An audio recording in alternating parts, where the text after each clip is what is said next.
요한복음 14장 1절에서 7절 말씀까지 제가 봉독해 보겠습니다. 요한복음 14장 1절에서 7절입니다. 너희는 마음에 근심하지 말라. 하나님을 믿으니 또 나를 믿으라. 내 아버지 집에 거할 곳이 많도다. 그렇지 않으면 너희에게 일렀으리라.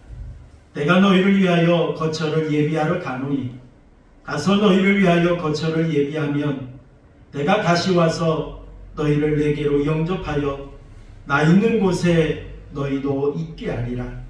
내가 어디로 가는지 그 길을 너희가 아느니라. 도마가 이르되 주여 주께서 어디로 가시는지 우리가 알지 못하거늘 그 길을 어찌 알겠사옵나이까. 예수께서 이르시되 내가 곧 길이요 진리요 생명이니 나로 말미암지 않고는 아버지께로 올 자가 없느니라. 너희가 나를 알았더라면 내 아버지도 알았으리로다. 이제부터는 너희가 그를 알았고 또 보았느니라. 아멘. 자, 우리 옆에 사람 보기 인사하시겠습니다. 반갑습니다. 주님의 사랑으로 사랑합니다. 인사하십니다. 우리나라 민속놀이 중에 윷놀이가 있습니다. 이 윷놀이를 가만히 생각해 보면 우리 인생을 많이 닮았습니다. 그래서 어떤 분들은 이 윷놀이가 우리 인생길과 같다 이렇게 말을 합니다. 우리가 윷놀이를 하다 보면 어때요? 우리가 말을 쓰게 되는데 이 말을 쓰다 보니까 이 길로 가면 빠른 길인 것 같아요. 지름길인 것 같습니다. 그런데 곧 잡혀 죽기도 합니다. 또 천천히 가는 것보다 때로는 2개, 3개 묶어서 한 번에 가자. 화끈하게 가자. 자, 그러면서 묶어 가기도 합니다. 그러면 빠를 것 같아요. 그런데 곧 잡혀서 모든 것이 허사가 될 때가 있습니다. 또 그 길에 가면 느린 것 같습니다.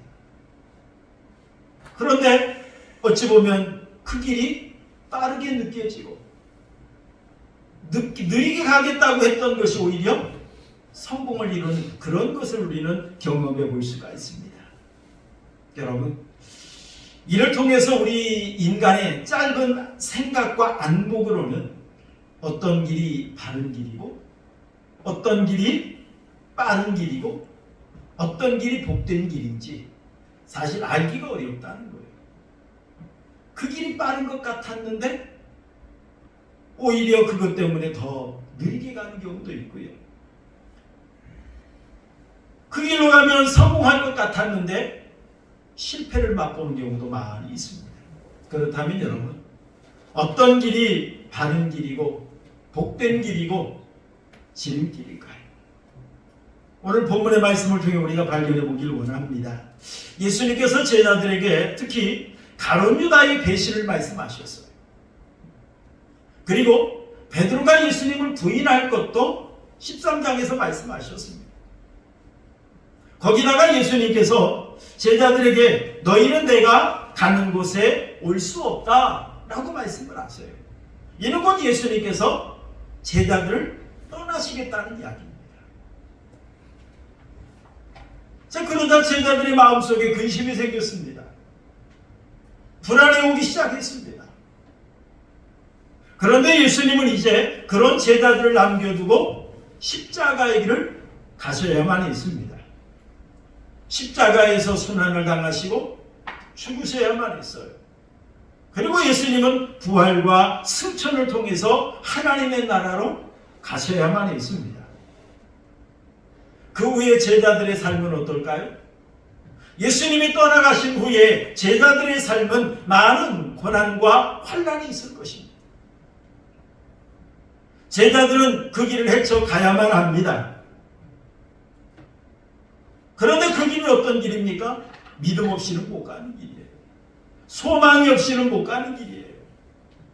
그러다 보니까 예수님께서 제자들에게 믿음을 심어주시길 원하셨습니다. 그래서 1절 이렇게 말씀하세요. 우리 한번 읽어볼까요? 1절 말씀 함께 봅니다. 시작. 너희는 마음에 근심하지 말라. 하나님을 믿으니 또 나를 믿으라 라고 말씀을 하십니다. 여러분이 근심이라고 하는 말은 헬라어로 타라소라고 하는 말인데요.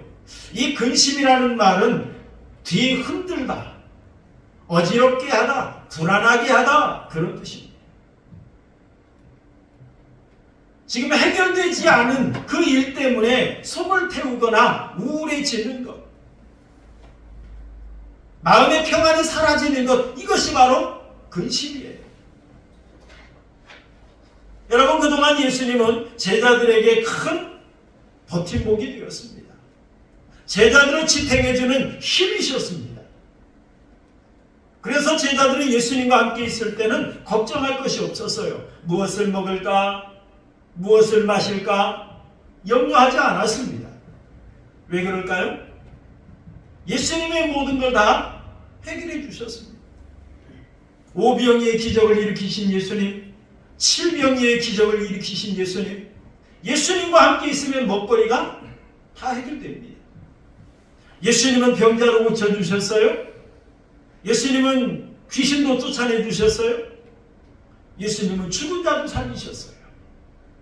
그런 예수님과 함께 있으면 뭐 걱정할 것이 뭐가 있겠습니까? 걱정할 것이 없습니다. 예수님은 제자들의 정신적 지주이셨습니다. 그런데 이런 예수님이 떠나가신다고 하니까 제자들은 근심할 수밖에 없었습니다. 그때 예수님께서 이렇게 말씀하시죠. 2절 함께 보겠습니다. 2절 시작.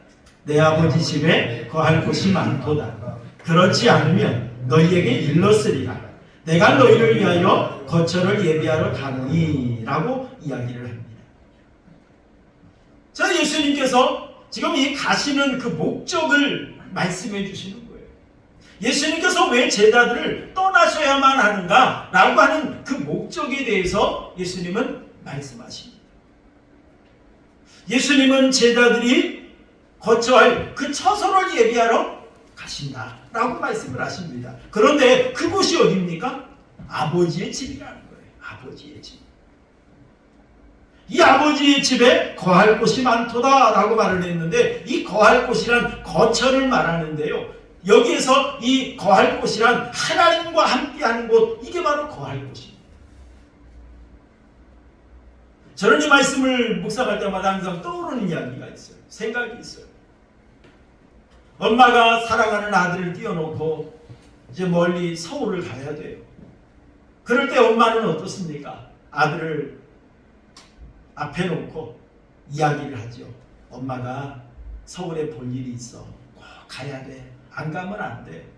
엄마가 서울 가서 이 일을 하면 많은 돈을 벌 수 있고, 그러면 너에게 좋은 장난감도 사다 줄 수 있어. 엄마 올 때까지 기다릴 수 있지? 아마 이렇게 타이르듯이 아마 그런 예수님의 심정이셨을 것 같아요. 저는 이 말씀을 보면 그것이 항상 떠오르더라고요. 그런 것처럼 예수님께서 지금 제자들을 남겨두고 떠나셔야만 해요. 이 제자들이 근심하고 불안해하는 것 너무나도 잘 알고 있습니다. 하지만 그런 제자들을 예수님은 남겨놓고 떠나셔야만 합니다. 그러면서 제자들에게 떠나셔야만 하는 그 목적에 대해서 말씀을 하시는 겁니다. 예수님은 분명 제자들에게 너희는 내가 가는 곳에 올 수 없다 라고 말씀을 하셨어요. 그러나 제자들은 그곳이 어디인지 매우 궁금했습니다. 그런 제자들에게 예수님께서 하나님과 함께 할 수 있는 곳, 그 거처를 예비하러 가신다 라고 분명히 말씀하십니다. 지금 예수님께서 떠나시는 것은 제자들과 영원히 단절해버리는 것이 아니라 제자들과 영원히 함께 할 수 있는 곳을 예비하러 가신다는 거예요. 영원히 함께 하기 위해서 준비하러 가신다 라고 예수님께서 이렇게 말씀하고 계십니다. 자, 그러면서 3절 우리 한번 읽어볼까요? 3절 봅니다. 시작. 가서 너희를 위하여 거처를 예비하면 내가 다시 와서 너희를 내게로 영접하여 나 있는 곳에 너희도 있게 하리라 라고 말씀하십니다. 내가 가서 너희를 위하여 거처를 예비하면, 예비하면, 그리고 내가 다시 와서라고 말합니다. 다시 와서란 예수님의 재림을 가리키는 거죠. 예수님께서 재림하셔서 너희를 내게로 영접하여 라고 말을 했습니다. 여러분, 영접한다는 것은 데리고 간다는 이야기예요. 데리고 간다. 예수님께서 재림하셔서 예수님을 믿고 섬기는 하나님의 사람들을 하나님의 나라로 데리고 간다는 거예요. 그래서 나 있는 곳에 너희도 있게 하리라 라고 말씀하십니다. 다시 말하면 천국을 예비하고 그 천국으로 데리고 가겠다라고 하시는 그런 이야기입니다. 그런데 여러분, 예수님께서 이렇게 하나님의 나라에 우리의 처소를 예비하기 위해서는 반드시 거쳐야 되는 과정이 있습니다. 그게 뭡니까? 떠나셔야만 한다는 거예요. 떠나셔야 된다. 예수님께서 떠나서, 제자들을 떠나서 가셔야 하는 길이 있습니다. 그 길이 바로 십자가의 길이었어요. 예수님이 십자가에 못 박혀 죽으심으로 우리의 죄를 대속하시고 사망 권세 이기시고 부활하신 후에 예수님은 승천하셔야만 했습니다.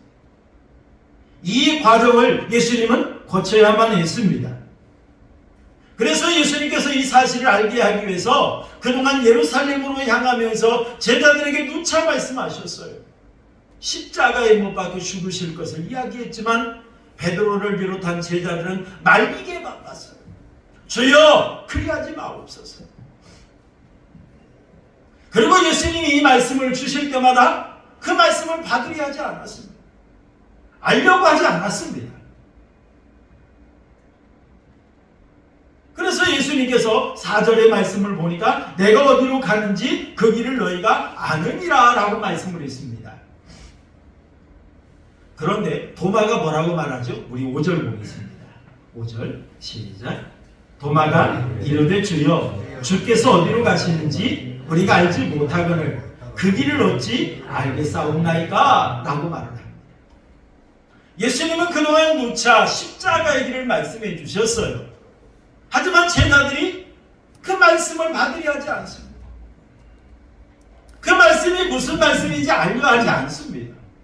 그러다 보니까 예수님이 말씀하실 때 무슨 말씀인지 알지를 못했어요. 그래서 도마가 용기 있게 묻습니다. 주께서 어디로 가시는지 우리가 알지 못하거늘 이렇게 말을 하죠. 지금 예수님께서 가시는 길이 어떤 길인지를 모른다는 거예요. 지금 예수님께서 외국을 가시는지 아니면 예수님께서 그동안 말씀하셨던 십자가의 그 길을 가시는지 알지 못한다는 겁니다.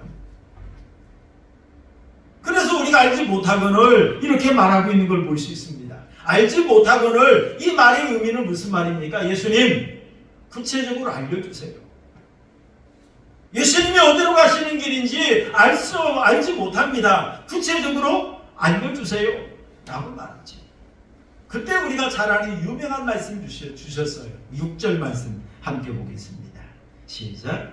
예수께서 이르시되 내가 곧 길이요 진리요 생명이니 나로 말미암지 않고는 아버지께로 올 자가 없느니라 라고 말씀하셨습니다. 여러분, 이 말씀을 가만히 묵상해 보면 크게는 우리가 두 가지의 메시지를 들을 수가 있습니다. 첫째는 예수님이 어떤 분이신지를 예수님은 말씀해 주고 계세요. 이 말씀을 통해서. 그리고 또 하나의 메시지는 뭐냐면은 구원의 원리를 소개해 주고 있습니다. 다시 말하면 구원에 이르는 과정에 대해서 말씀해 주고 계신다는 겁니다. 여러분, 요한복음에 보면 특징이 있죠. 나는 뭐뭐다 라고 하는 그런 말씀이에요. 헬라어로는 에고 에이미라고 하는 이 말인데요. 나는 뭐뭐다. 우리가 지금까지 요한복음의 강의를 하면서 나는 생명의 떡이다. 나는 세상의 빛이다. 나는 양의 문이다. 나는 선한 목자다. 그리고 나는 부활이고 생명이다. 라고 하는 말씀을 우리는 살펴보았습니다. 오늘 말씀에도 보니까 예수님을 어떤 분이라고 소개하고 있습니까? 나는 길이요 라고 말씀하지. 나는 길이요. 예수님이 곧 길이라는 거예요. 그렇다면 여러분, 예수님은 어떤 길일까요? 예수님은 어떤 길일까요? 여러분, 예수님은 죄를 용서해주는 길입니다. 다시 말하면 죄를 용서받는 길, 그 길이 바로 예수님이라는 사실입니다. 여러분, 예수님께서는 하나님과 인간 사이에 맡겼던 죄의 담을 허시고 하나님 앞에 나아갈 수 있는 그 길을 열어주셨는데, 그 길이 어떤 길이냐? 화해의 길이라. 화해를 통해서 하나님 앞에 나아갈 수 있는 길을 열어주셨어요. 여러분, 인간은 하나님 앞에서 죄를 범한 후에 모두 죄인이 되었습니다. 그런데 예수님께서 우리의 죄를 대신하여 십자가에 죽으심으로 말미암아 그 죄를 용서함 받게 해주셨어요. 이 죄는 인간의 힘으로 해결할 수 없습니다. 인간의 노력이나 능력을 해결할 수 없습니다. 오직 하나님의 은혜로, 전적인 하나님의 은혜로만 해결할 수 있습니다. 그러자 하나님께서 하나밖에 없는 독생자를 우리의 죄값으로 내어주셨지요. 그리고 그 죄를 독생자로 하여금 대속할 수 있게 해주셨습니다. 그래서 죄 때문에 하나님 앞에 우리가 죄의 담이 막혀버렸어요. 죄 때문에 하나님과 우리 관계가 단절되었어요. 죄 때문에 하나님 앞에 나아갈 수가 없게 되었어요. 그러자 이러한 이 죄의 문제를 해결하시고 하나님과 인간 사이를 화해할 수 있는 길을 열어주신 분이 바로 예수님이라는 사실입니다. 예수님으로 인하여 우리가 죄 사함 받고 하나님과 화해할 수 있게 되었다는 거예요. 여러분, 이사야서 43장 25절 말씀 보니까 나는 나를 위하여 내 허물을 도말하는 자니 내 죄를 기억하지 아니하리라 라고 말했어요. 너의 허물을 도말하는 자다. 여러분, 이 도말이라고 하는 말은 씻어내다, 닦아내다, 지워 없애다, 제거하다, 그런 말이에요. 제가 국어사전에서 이 도말이라는 말을 한번 찾아봤어요. 그랬더니 껍질을 벗기고 속살을 드러내서 드러나지 않게 하는 것. 그저 그냥 껍데기만 살짝 덮어버리는 것이 아니라 그 속의 뿌리까지 다 제거해서 없애버리는 것, 그것이 바로 도말이다 라고 이렇게 설명을 해놨더라고요. 우리가 죄 때문에 하나님 앞에 나아갈 수 없게 되었어요. 죄 때문에 하나님과 단절되었어요. 그러자 예수님은 이 죄의 문제를 깨끗이 해결해 주셨는데 죄를 도말해버리셨다. 그리고 기억도 하지 아니하신다 라고 말씀하십니다. 이사야서 44장 22절 말씀에도 보면, 우리 한번 읽어볼까요? 이사야 44장 22절 시작. 내가 내 허물을 빽빽한 구름같이 내 죄를 안개같이 없이 하였으니 너는 내게로 돌아오라. 내가 너를 무엇하겠습니다? 구속하였습니다. 예수님께서는 우리의 죄가 그동안 빽빽한 구름같이 가득 차 있었어요. 한 치 앞줄도 모르는 안개가 막혀있듯이 우리 죄가 그리했다는 거예요. 그런데 이러한 모든 죄를 예수님은 다 없이 하셨다. 다 제거해버리셨다. 시편 103편 12절 말씀에도 보니까 동이 서에서 먼 것 같이 우리의 죄과를 우리에게서 멀리 옮기셨느니라 라고 말해요. 우리의 죄과를 우리에게서 멀리 옮겨버렸다. 여러분, 히브리서 10장 17절 말씀에도 보니까 또 그들의 죄와 그들의 불법을 내가 다시 기억하지 아니하리라 라고 말씀했습니다. 여러분, 우리의 죄는 아무리 우리가 애를 쓰고 우리가 울부짖고 아무리 몸부림을 친다 해도 이 죄의 문제를 우리가 해결할 수가 없었어요. 이 죄 때문에 하나님과 단절되었어요. 이 죄 때문에 우리는 영원히 지옥 형벌을 받아야만 했어요. 그런데 예수님께서 달려 죽으심으로 말미암아 우리의 모든 죄를 다 씻어주셨다는 겁니다. 그런 것처럼 여러분, 우리가 죄 사함 받는 유일한 길이 있습니다. 그 길이 바로 예수님밖에 없다는 사실을 여러분 믿으시길 바랍니다. 이러한 예수님께서 이 땅에 오셨는데 누구 찾으러 오셨나요?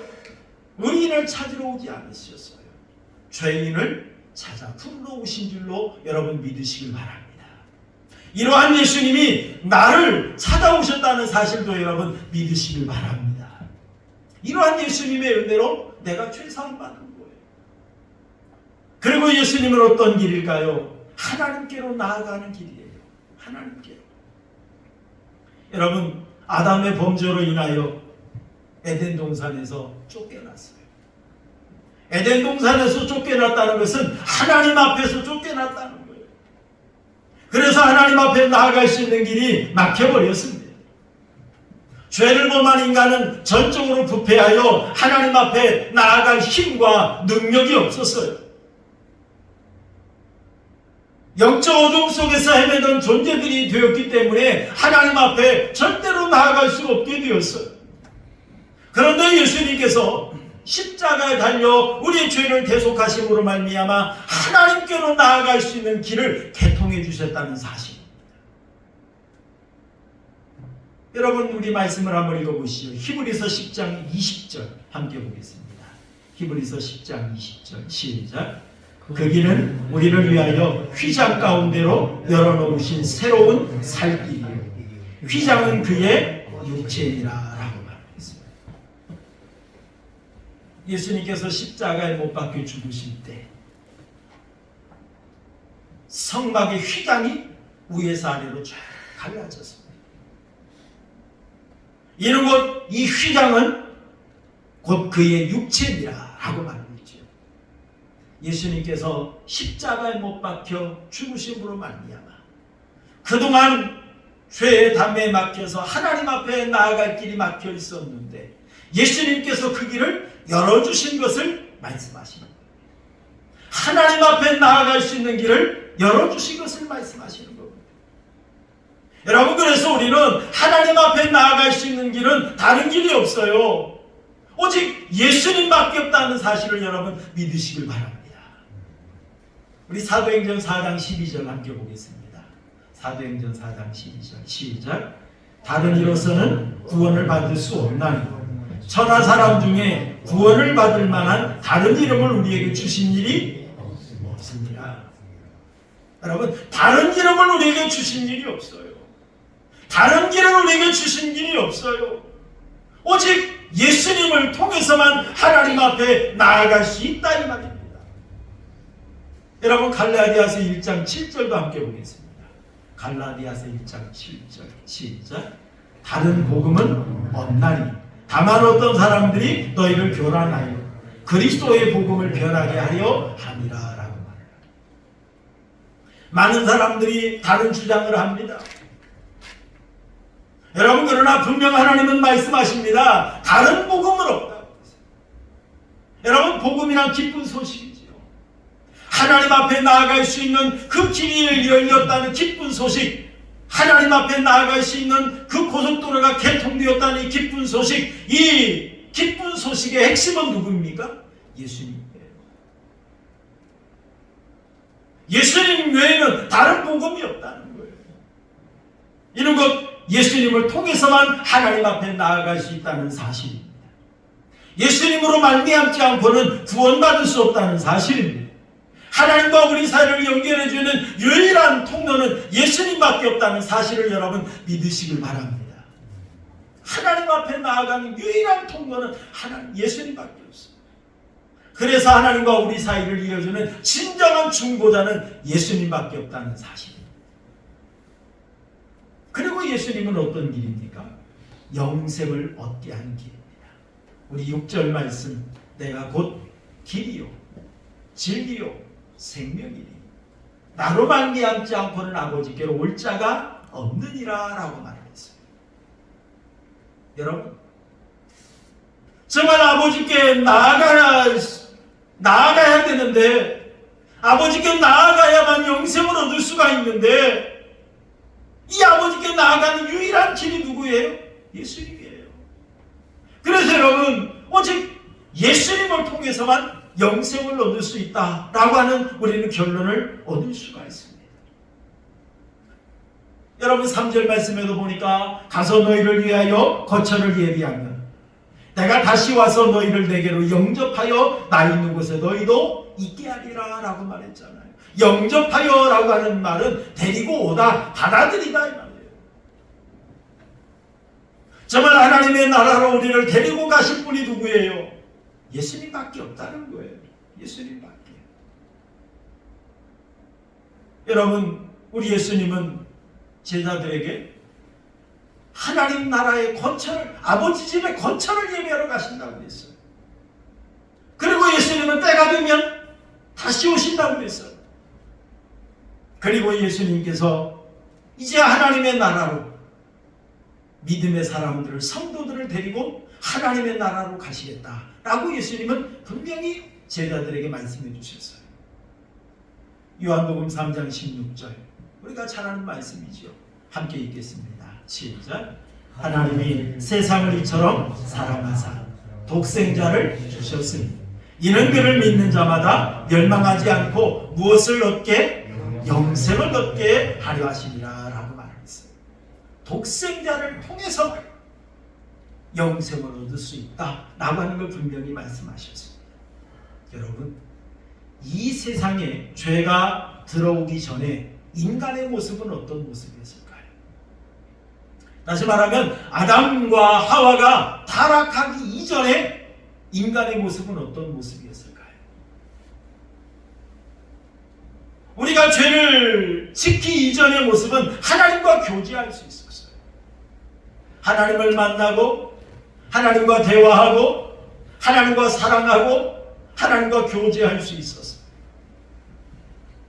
그뿐만 아니죠. 하나님을 알 수가 있었습니다.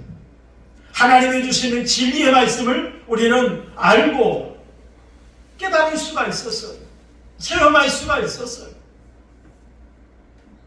그리고 죄를 지키기 이전의 모습은 영적 생명을 소유하고 있었어요. 그때는 영원히 사는 존재였어요. 죽음이 뭔지도 몰랐어요. 그런데 여러분, 인간이 죄를 범하고 난 결과 어떻습니까? 하나님으로부터 쫓겨났습니다. 그리고 하나님께 나아가는 길이 막혀버리고 말았어요. 그러다 보니까 하나님을 알 수도 없었어요. 하나님과 교제할 수도 없었어요. 진리가 무엇인지를 알지 못했습니다. 그래서 거짓의 아비가 된 사탄을 따라서 속고 속이는 삶을 살고 있는 게 바로 죄를 범한 인간의 모습입니다. 인간이 죄를 범하고 난 후에 영원한 생명을 잃어버렸습니다. 그래서 선악을 알게 하는 나무의 열매는 먹지 말라. 네가 먹는 날에는 반드시 죽으리라 라고 하시는 이 말씀 따라서 죽어야만 했습니다. 그리고 영원한 지옥 경고를 받아야만 했습니다. 이러한 인간을 위해서 하나님께서 독생자를 내어주셨어요. 독생자로 하여금 십자가에 못 박혀 죽으심으로 우리의 죄를 대속하게 하셨습니다. 그 결과 죄로부터 자유할 수 있게 되었습니다. 그 결과 하나님께로 나아갈 수 있는 길을 열어주셨습니다. 그리고 영원한 생명을 얻게 하셨어요.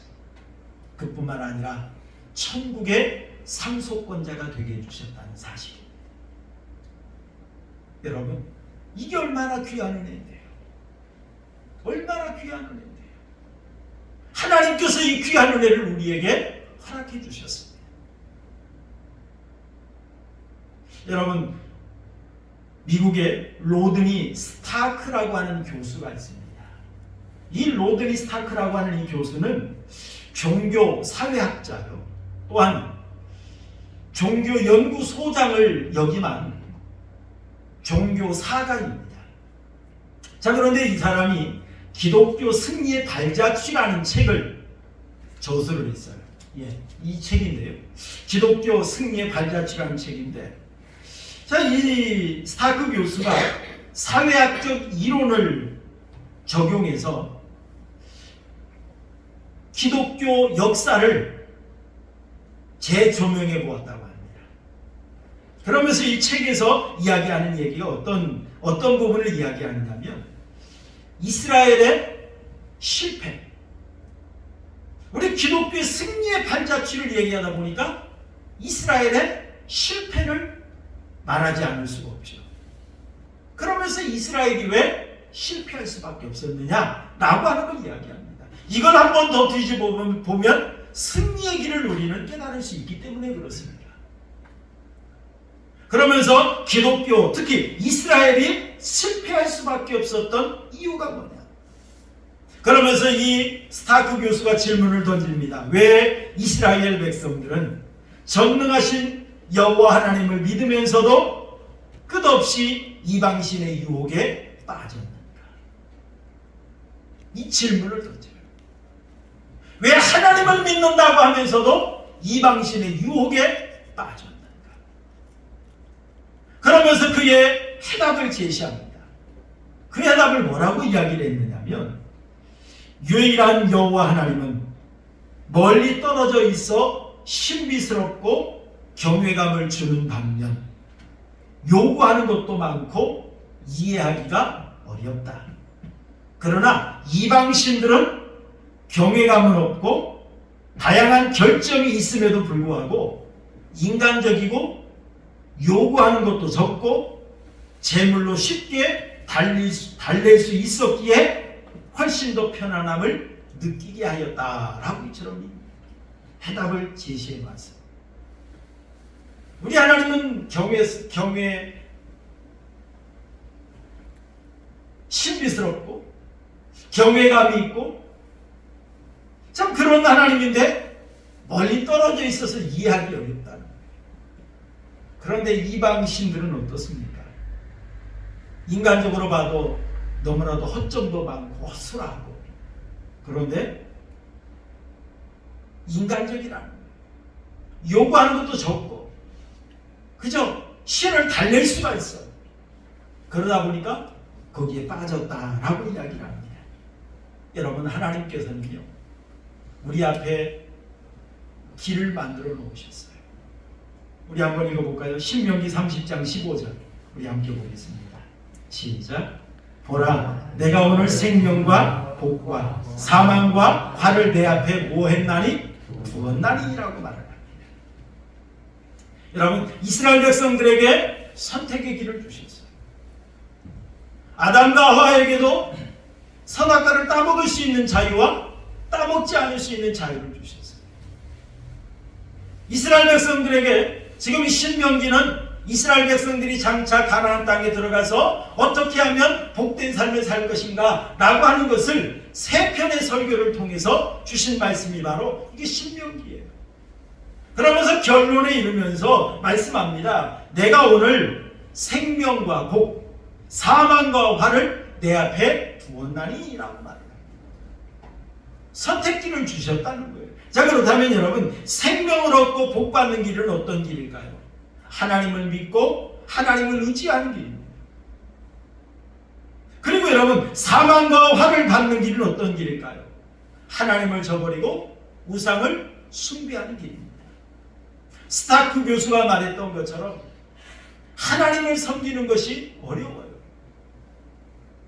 하나님이 어떤 분인지도 잘 알지 못하겠어요. 그리고 하나님을 섬기는 게 너무 불편해요. 요구하는 것도 너무 까다롭고 너무너무 철저하신 분이세요. 허점이 없으세요.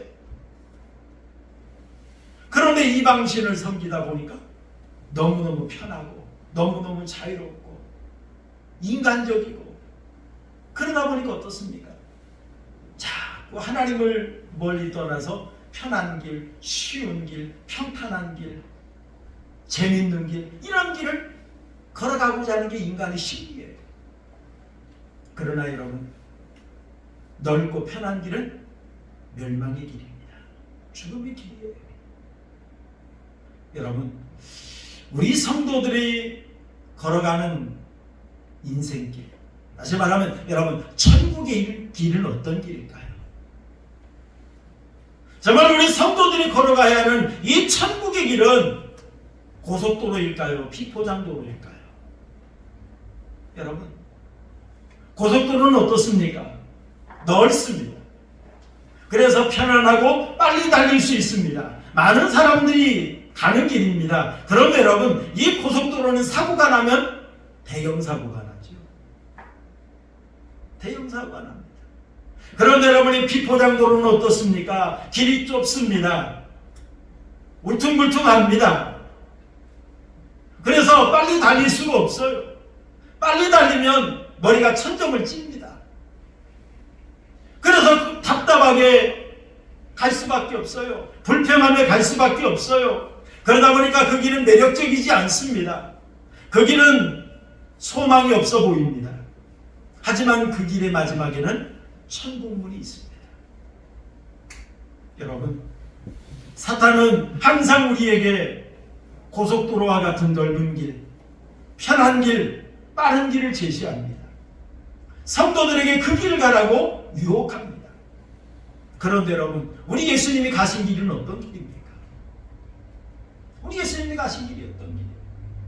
정말 예수님이 나의 죄를 사해 주시고, 정말 예수님께서 나에게 하나님께로 나아갈 수 있는 길을 열어주시고, 예수님께서 영원한 생명을 우리에게 주시기 위해서 가신 그 길이 어떤 길입니까? 편한 길입니까? 평탄한 길입니까? 많은 사람들에게 대접을 받고, 많은 사람들에게 높임을 받고 섬김을 받는 그런 길이었습니까? 아니지 않습니까? 정말 우리 예수님이 걸어가신 그 길은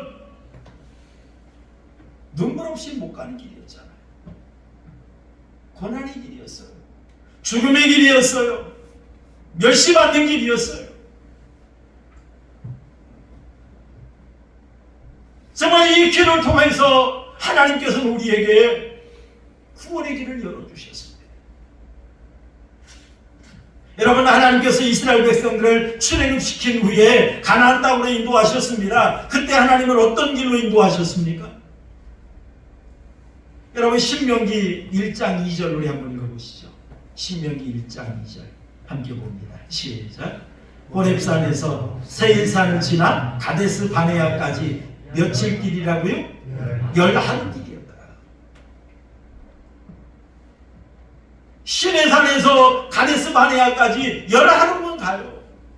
보름도 안 걸려요. 그런데 하나님께서 이스라엘 백성들을 가나안 땅까지 인도하는데 몇 년 걸리셨습니까? 40년 걸렸습니다. 왜 그럴까요? 분명 지름길이 있어요. 분명 빠른 길이 있어요. 그런데 하나님께서는 그 빠른 길로 인도하지 않으셨어요. 11명 갈 수 있는 그 길을 하나님은 40년 가게 하셨어요. 그 이유가 뭘까요? 이스라엘 백성들이 가는 이 가나안 땅은 영적으로 천국을 가리킵니다. 여러분, 천국은 하나님을 알아야만 갑니다. 하나님을 믿어야만 갑니다. 하나님과 함께 가야만 갈 수 있는 그 길입니다. 그런데 지금 이스라엘 백성들은 누구를 몰라요? 하나님을 몰라요. 하나님이 어떤 길이, 어떤 분인지 몰라요. 하나님께서 이스라엘 백성들에게 가나안 땅을 주시는 데는 분명한 목적이 있었어요. 그 가나안 땅을 통하여서 온 천하에 하나님의 영광을 드러내기를 원하셨습니다. 이스라엘 백성들을 통하여서 그 가나안 땅에서 하나님의 구원의 역사를 펼쳐가기를 원하셨어요. 그런데 이스라엘 백성들이 하나님을 몰라요. 그러다 보니까 하나님께서 이스라엘 백성들에게 하나님을 알게 하십니다. 하나님을 믿게 하십니다. 하나님을 체험하게 하십니다. 그 여정이 바로 광야 40년의 길이었습니다. 그게 바로 광야 40년의 길이었어요. 여러분, 그런 것처럼 우리 예수님이 걸어가신 그 길은 고속도로가 아니라 비포장도로였어요. 우리 예수님이 걸어가신 길은 대접받고 높아지는 길이 아니라 낮아지는 길이요, 멸시받는 길이요, 십자가의 길이었습니다. 우리 예수님이 가신 길은 불편한 길이지만 그 길이 바로 생명의 길이었습니다. 사랑하는 성도 여러분, 하나님께서 우리에게 죄사함 받을 수 있는 길, 하나님께로 나아갈 수 있는 길, 영원한 생명을 얻을 수 있는 길을 주셨습니다. 그분이 바로 예수님이라는 사실을 여러분 믿으시길 바랍니다. 이 예수님의 은혜로 말미암아 우리가 죄사함 받았습니다. 하나님의 자녀가 되었습니다. 영생을 상속받게 하셨습니다. 천국을 상속받게 하셨습니다. 여러분, 그렇다면 정말 우리가 걸어갈 길은 어떤 길일까요? 우리가 이 세상 사람들에게 보여줘야 할 길이 어떤 길일까요? 예수님이 걸어가신 길이라는 사실을 여러분 믿으시길 바랍니다. 우리가 이 세상에 나타내야 될 길은 십자가의 길이에요. 우리가 따라갈 길도 십자가의 길입니다. 여러분, 우리에게 죄 사함 받는 은혜 주신 예수님, 하나님께로 나아갈 수 있는 길을 열어주신 예수님, 영생을 얻게 하신 예수님, 이 예수님을 우리가 믿음으로 구원받았어요. 그러니 이제는 우리가 우리 삶에서 이런 예수님을 나타내고 이런 예수님을 드러내며 살아가는 우리 하은교회 성도님들의 삶이 되시기를 주님의 이름으로 축원합니다. 우리 말씀 생각하면서